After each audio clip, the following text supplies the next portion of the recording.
my beautiful friends, and welcome to another episode of Bold Banter Bonanza, where I read your controversial opinions on My Little Pony. You guys love the first three, so here we are again, checking out your other chunky, squishy comments. I love reformed changelings, and it's sad that almost the whole MLP fandom are hating on them.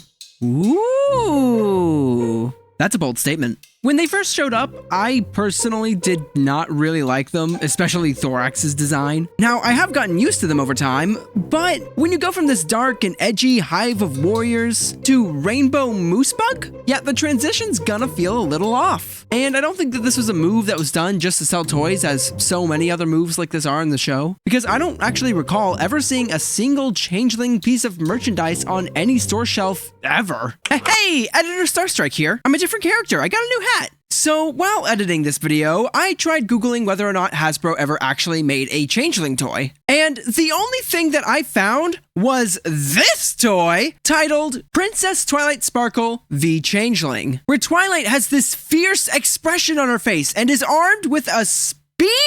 Apparently, kid-friendly Hasbro, known for making cute little pony toys meant for tea parties and dress-up, is now encouraging your children to partake in bloody combat, making this innocent, pretty princess mercilessly stab this character on repeat until every last fragment of life is violently ripped from their limp, lifeless corpse. We now return you to your regularly scheduled programming.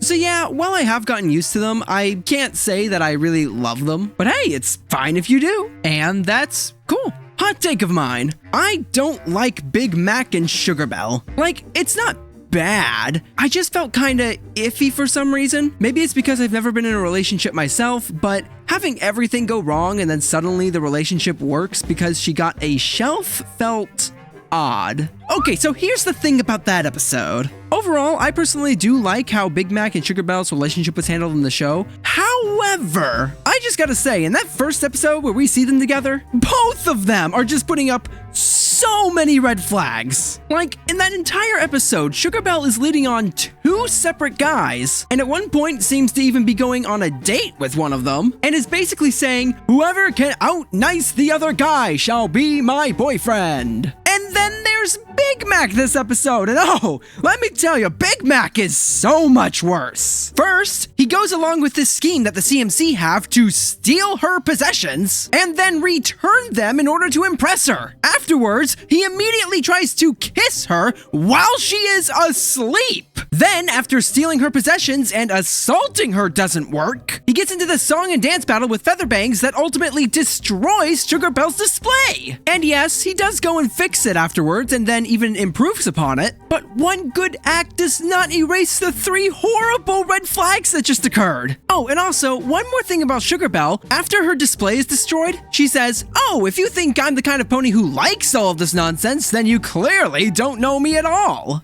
I beg to differ. Throughout the entire episode, she seemed to be rather fond of both what Featherbangs was doing and what Big Mac was doing. The only thing that she didn't seem to like was when Big Mac was about to kiss her in her sleep. So yeah, the reason why their relationship might feel odd, as you put it, after simply having a shelf built, is because both of them have so many horrible red flags that are just waving about like a giant inflatable tube guy standing outside a car dealership. Oh, and by the way, I know it sounds like I hate this episode. I don't. I actually really like this episode. I think it's hilarious, it's cute, it's well written. It's just that what their relationship is founded on is not a very good starting point. Yeah, don't ever take relationship advice from the children who have historically been known to give you a love poison. I don't like the young six. How dare you! Very much.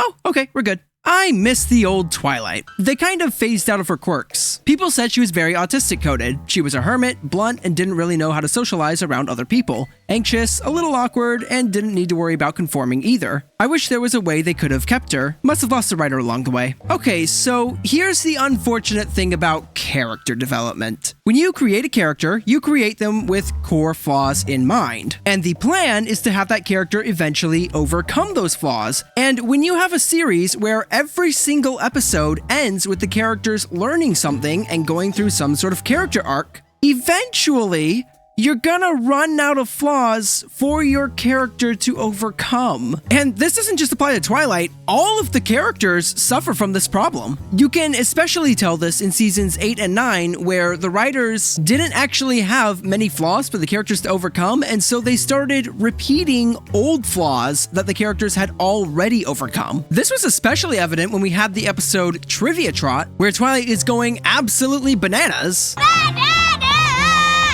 And then in the very next episode, Twilight is talking about how she's become incredibly calm and doesn't freak out anymore. And she had already learned this lesson back in season 2. Yeah, I completely understand this perspective. In fact, I kind of wish we could have gotten more of the old Twilight as well, but that probably would have also involved stretching out her character development, which I think would have been perfectly fine, but there was also, of course, the problem of season 3 supposedly being the final season, and then immediately after that, they were like, oh no, wait, we want to make more episodes, and season 3 did not end up being the final season, so Twilight actually became a princess prematurely and needed to have just massive character growth all at once. Alright, next comment.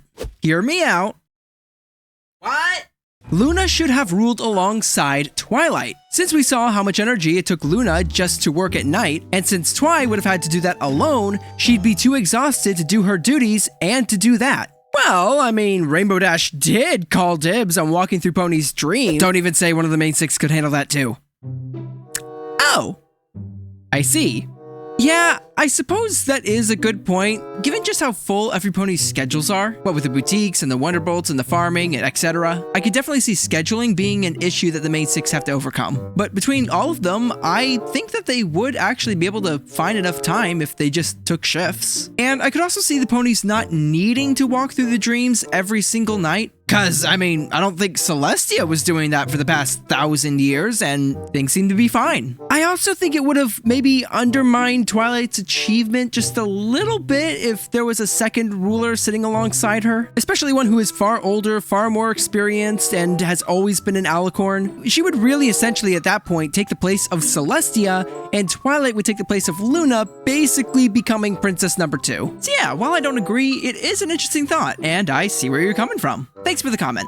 Controversial opinion, T-Rex, Cozy Glow, and Queen Chrysalis could have been reformed if given the chance, because in the episode where they got Grogar's bell, they almost learned what friendship is, but needed one little extra nudge in the right direction. Yes, I absolutely agree 100%! Like, I see so many people who claim that these characters are too far gone and could never be reformed. But like, the episode Frenemies actually just straight up shows that they have the potential to be reformed. And we even catch glimpses of this throughout other episodes where they're working together. That scene where they actually get Grogar's bell and T-Rex has to take Chrysalis's magic, use it, and then return it to her actually shows that they are learning teamwork, trust, and selflessness. Like, it almost suggests that they're going to be reformed at some point. But nope, they were turned to stone. Even the child was turned to stone. So yeah, I 100% agree with this comment, and I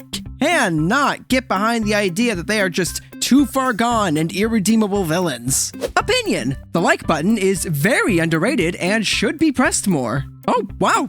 Yeah, I couldn't agree more. Unpopular opinion: Better Way to Be Bad is one of the best, if not the best, MLP villain song. The instrumental is so unique and catchy, the lyrics and dialogue are really funny and witty, and I love the banter between the 3 villains. Definitely deserves more recognition. I agree. I absolutely agree, except for one tiny thing. We Will Stand Forever Free. That's definitely my favorite villain song. Better Way to Be Bad is a close second though. I don't really have any more to say on this, I just think it's a really good song and I'm glad someone else does as well. My opinion: macaroni. You're wrong, the answer is cheese. Pineapple. Off topic, anyone else realize how sometimes he sounds like Chris, the host from Total Drama Island? No hate, love the content. Huh. I've personally never actually seen Total Drama Island, but I did look up some clips of him and yeah, I think I can hear the similarities. Not really MLP related, but interesting observation. Why do you sound like Chris from Total Drama again? Okay, guys, please, make sure the comments are about MLP. This is not a channel on Total Drama Island. Bold Banter Bonanza is not about your opinions on me, it's about MLP. Got it? I can't help it! All I think about when I hear your voice is Chris from Total Drama. Guys! You sound like Chris McClain. No! No, no, no, no, no, no, no! Get out of here! Go! Shoot! Chris McClain? Is that you? You sounded like Chris from Total Drama Island. Your voice could easily impersonate Chris from Total Drama Island. You sound a lot like Chris McClain. Sound like the war criminal, Chris McClain. Why is Chris McClain? You sound like a young Chris McClain. You sound like the host of Chris McClain, or whatever his name is from Total Drama Island. Thank you. You sound like Chris McClain. I can't help it. You sound like young when I hear your voice. It's Chris of Total Drama. Does anyone else realize how off-topic comments you've ever seen? Drama Island guy hate my controversial 8:10. You sound like Chris McClain for a little bit. Why do you sound like Chris McClain? Well, I guess this was inevitable. The world had to find out the truth eventually that I, Starstrike, am actually your host, Chris McClain. And welcome, one and all, to Total Drama Comments. He's lying. He trapped me in a closet with a rabbit badger holding a chainsaw. Everyone ignore the sound of the weird voice in your head. It's just a side effect of the toxic fumes leaking from a recently damaged canister. Wait a second. There's a canister in here. Chris! And in case there was any doubt that I am who I say I am, I have my ID right here. It's a forgery. He just used crayon on my ID. Forgery. That's such a harsh word. What did you say? I prefer creatively altered. Let's get on with the show with the next comment, shall we? AJ is best background pony. I agree. Every good show needs a good supporting cast, or as I like to call them, footstools. Oh, we got one here claiming that G3 MLP is better than G5 MLP. Listen, buddy, we all know that the best version of MLP is, of course, Smile HD. That's just a given. My opinion, I do not think that Fluttershy is the cutest of all the main six. That honor goes to Pinkie. I absolutely agree. Personally, my favorite part of the show was when Pinkie Pie took Rainbow Dash into her basement and then proceeded to make cupcakes with her. Whoa, sorry about that, guys. We seem to be experiencing some technical difficulties while someone is tampering with the wiring in the closet. No matter, we're back. I really like the show, but I don't like Scootaloo. Because first, the name. Why? Just why. Second, the voice. And lastly, the fact that she is obsessed with Rainbow Dash. I agree, and that's why I'm a fan of Rainbow Factory. Anything that puts Scootaloo through any level of torment, I'm on board with. Enough! Wow, dude, what's your deal? And how did you escape the closet? I was in there for so long. I dug my way out using nothing but my bare hooves and my teeth, with only fireflies to light my way. I have witnessed so many horrible things that have shaken me to my very core! What are you going on about, bro? You were in there for 5 minutes. What actually happened? You just dropped your keys in the closet when you left. But since none of them actually fit the keyhole, I just kind of hit the keys really hard up against the doorknob until it broke. Oh, and as a side note, you need a new set of keys. Not cool, dude. Anyway, I'm taking back my show. Get out of here. All right, chill out, my dude. I was just trying to do a kind deed and boost your ratings. No, you were trying to steal my viewers. Steal? No. I prefer to call it strategic audience redistribution. Get it right. Besides, if they're sticking around, it's because they love the chaos I bring. Out! Okay, I'm going. And leave my ID on the table. We both know that ain't gonna happen, bro. Sorry about all that. Oh, and just so that everybody's aware, for legal reasons, I cannot be held responsible for anything that comes out of that guy's mouth. Anyway, that wraps up this episode of Bold Banter Bonanza. If you want a chance to have your comment featured in the next episode, go ahead and drop your controversial opinion down in the comments. Until then, you can watch some of the other Bold Banter Bonanza videos right over here.